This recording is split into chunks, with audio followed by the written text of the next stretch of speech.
Hola con todos, mi nombre es Jessica del Rocío Valencia Velarde y en esta oportunidad les voy a hablar sobre plásmidos. ¿Qué es un plásmido? Los plásmidos son moléculas de material genético, ADN, que se replican independientes del cromosoma bacteriano. El ADN que contiene los genes esenciales para la supervivencia de la bacteria. Fueron descubiertas en Japón en los años 1955 a 1960 y aislados de enterobacterias multiresistentes responsables de diarreas, como la Shigella S. CTSU. La mayoría son muy pequeñitos en comparación con el cromosoma bacteriano y se puede observar, como se puede observar en la figura. Y aunque casi todos ellos son circulares, también hay algunos que son lineales. Cada plásmido contiene al menos una secuencia de ADN que sirve como un origen de replicación, lo cual le permite al ADN ser reproducido en forma independientemente del cromosoma, como se ha dicho anteriormente. Poseen genes que dan ventajas a las bacterias que los contienen, como mayor adaptación al crecimiento en ciertos ambientes. Los plásmidos han sido encontrados en casi todas las bacterias y arqueas, además de que también pueden estar presentes en levaduras como los hongos microscópicos. Debido a su gran número en la naturaleza, se pueden clasificar de acuerdo al tipo de genes que contienen. Se encuentran los plásmidos de resistencia, aquellos que les permite a la bacteria hacerle frente a un veneno, un antibiótico, metales pesados, tóxicos. Los plásmidos degradativos, que ayudan a la célula bacteriana a dirigir sustancias que no son habituales en su entorno. Por ejemplo, hay una bacteria llamada Burkholderia xenoborans, que tiene un plásmido que le auxilia a degradar compuestos sintéticos contaminantes como los compuestos policlorados. También existen plásmidos que producen toxinas, y aquí está de ejemplo a Clostridio tetani. Y también están los plásmidos de virulencia, que son la causa de que una bacteria tenga mayor capacidad para causar una enfermedad. En cuanto a la estructura de los plásmidos, en esta figura se va a observar los componentes básicos de un plásmido. Los plásmidos tienen la capacidad de replicarse, es decir, de hacer copias de sí mismos independientemente del cromosoma bacteriano. Para esto, los plásmidos incluyen una secuencia específica a la que las enzimas de síntesis de ADN de la célula huésped se unen e inician la replicación del ADN, un proceso biológico que ocurre en todos los organismos vivos para hacer copias de su ADN. Esta secuencia se llama el punto de origen de replicación, llamado ORI, en lo cual se puede observar aquí. Los plásmidos tienen la capacidad de iniciar la transcripción y el ARN desempeña un papel fundamental en la síntesis de proteínas al transmitir información genética desde el ADN al ribosoma, donde se elaboran las proteínas. Esta capacidad requiere otra secuencia, llamada promotor, que es una secuencia de ADN específica que se une a la ARN polimerasa e inicia la transcripción del gen. El promotor se une a la ARN polimerasa y aquí es donde se inicia la transcripción. Todos los genes tienen promotores ubicados junto a ellos en el ADN. Los plásmidos también poseen un gen o genes que codifican la resistencia a los antibióticos, y aquí lo podemos observar. Y es el estado en que las bacterias ya no son sensibles a un antibiótico y van a continuar creciendo y dividiéndose en presencia de este antibiótico. Estos genes codifican proteínas que inhiben la acción de los antibióticos secretados por microorganismos. En cuanto a la replicación plasmídica, para poder existir independientemente del cromosoma, los plásmidos pueden replicarse de forma autónoma. A los plásmidos con esta capacidad, que son la mayoría, se les ha denominado replicones. que son estructuras de ácidos nucleicos con capacidad de autorreplicación, al igual que lo son los cromosomas y el ADN de los fagos. Los plásmidos que no poseen esta capacidad y que se integran de forma reversible en el cromosoma bacteriano para replicarse bajo su control se les denomina episomas. Hay tres tipos de replicación de plásmidos y estas son la replicación teta, la replicación por desplazamiento de hebras y la replicación rolling circle, que es el círculo rodante. Veamos la replicación teta. En este modelo de replicación implica la apertura de ambas hebras parentales en el origen de replicación, la síntesis de una molécula de ARN iniciadora, ¿no? Y el inicio de síntesis de ADN por extensión covalente de dicha proteína ARN de manera unidireccional o bidireccional. La síntesis de una hebra es continua, mientras que la otra es discontinua, pero se trata de una síntesis acoplada. En el caso de replicaciones unidireccionales, como se observa en la figura A, hay una única horquilla de replicación que se va a desplazar a lo largo de toda la molécula hasta alcanzar de nuevo el origen y después ambas hebras se separan. Y en las replicaciones bidireccionales hay dos horquillas de replicación que se puede observar en la figura B, que se desplazan en sentido opuesto. Y al finalizar también ambas hebras se van a separar. Se denomina teta esta replicación por la forma intermedia resultante que recuerda a la letra griega teta. En cuanto a la replicación por desplazamiento de hebras, el mejor ejemplo y el que mejor se ha descrito es en el plásmido RSF1010 de E. coli.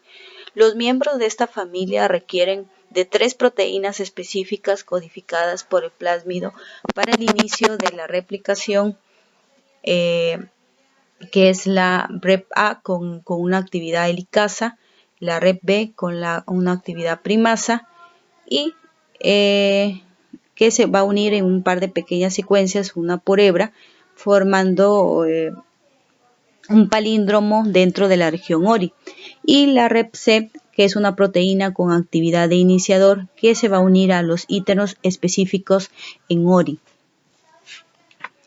En una primera etapa, REP-C se une a los íteros de ORI. Y REP-A lo hace en una región rica en adenina-timina, muy próxima al sitio de unión de REP-C.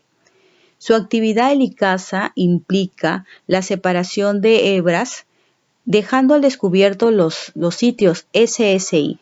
Estos se activan precisamente cuando se encuentran en estado monocateriano y posibilita la unión de REP-B.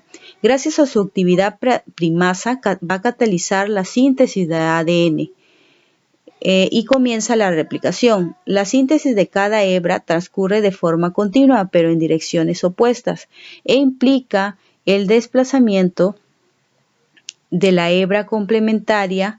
La existencia de estas 3 proteínas hace que el inicio de la replicación en este plásmido sea independiente de factores de la célula hospedadora, y es precisamente esta característica lo que hace que este plásmido posea tan amplio rango de hospedadores.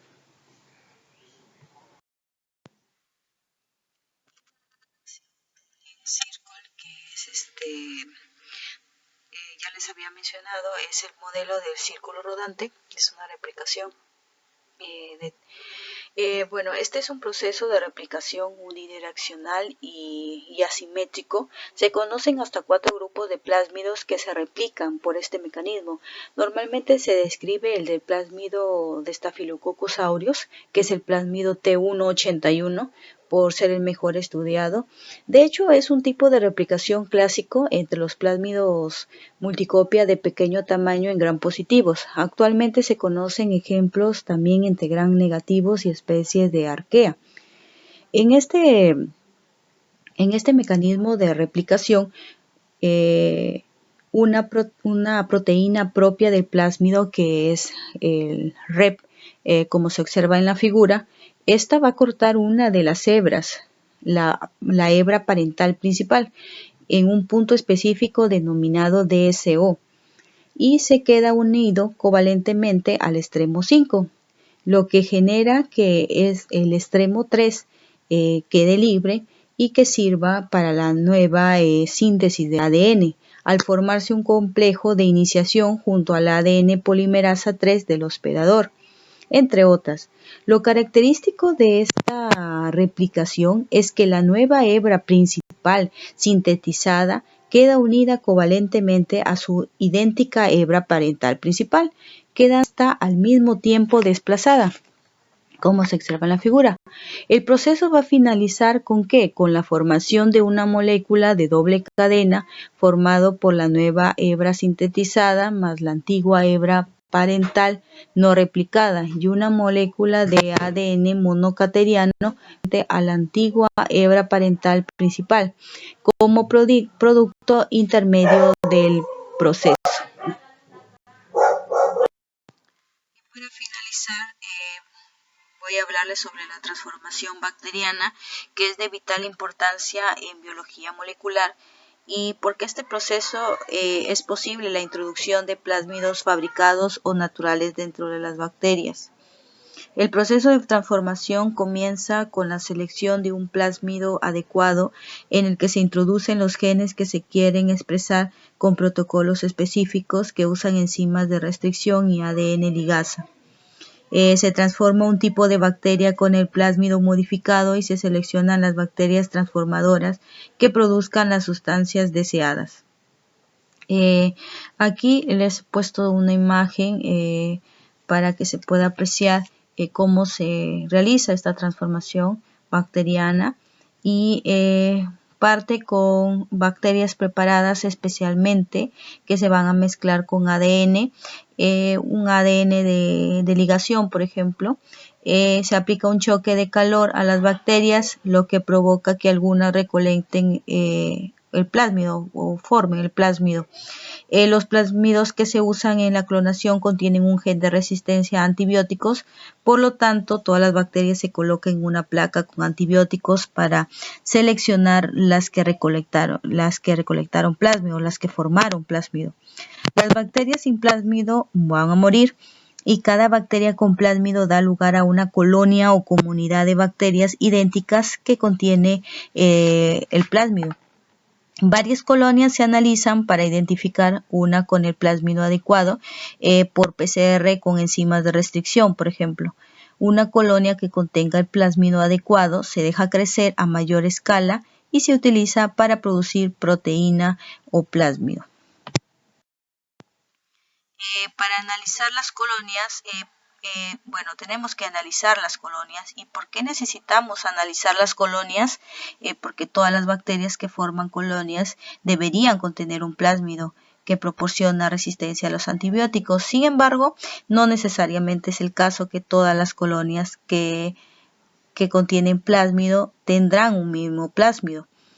¿Cómo es que pasa eso? Bueno, al cortar y pegar ADN es posible que la formación de productos secundarios, además del plásmido que se pretende construir. Por ejemplo, al tratar de insertar un gen en un plásmido con una enzima de restricción en particular, puede haber casos donde el plásmido se cierra en su forma original sin incorporar el gen o casos donde el gen está en dirección inversa. Ahí tenemos una imagen y se puede apreciar en la parte izquierda el gen, por ejemplo, ahí entra el plásmido en sentido hacia adelante, apuntando en la misma dirección que la secuencia del promotor. Y este es el plásmido deseado de la ligación. Y en el centro podemos observar que el plásmido se cierra sin incorporar en el gen. Y aquí este no va a ser un plásmido útil.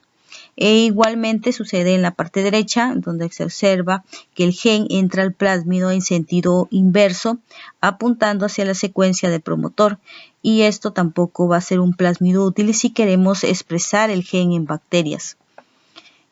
¿Por qué importa si un gen entra al revés en el plásmido? En algunos casos no va a importar. Sin embargo, si queremos expresar el gen en bacterias para producir una proteína, el gen debe apuntar en la dirección correcta en relación al promotor o la secuencia o control que induce la expresión génica. Si el gen estuviera al revés, se transcribiría la cadena equivocada de ADN y no se produciría ninguna proteína. Debido a estas posibilidades, es importante recolectar el ADN plasmídico de cada colonia y comprobar si coincide con el plásmido que intentábamos construir. Y para esto, para analizar el ADN plasmídico de colonias bacterianas, se utiliza digestión con enzimas de restricción, PCR y secuenciación de ADN. Eso es todo. Gracias por su atención.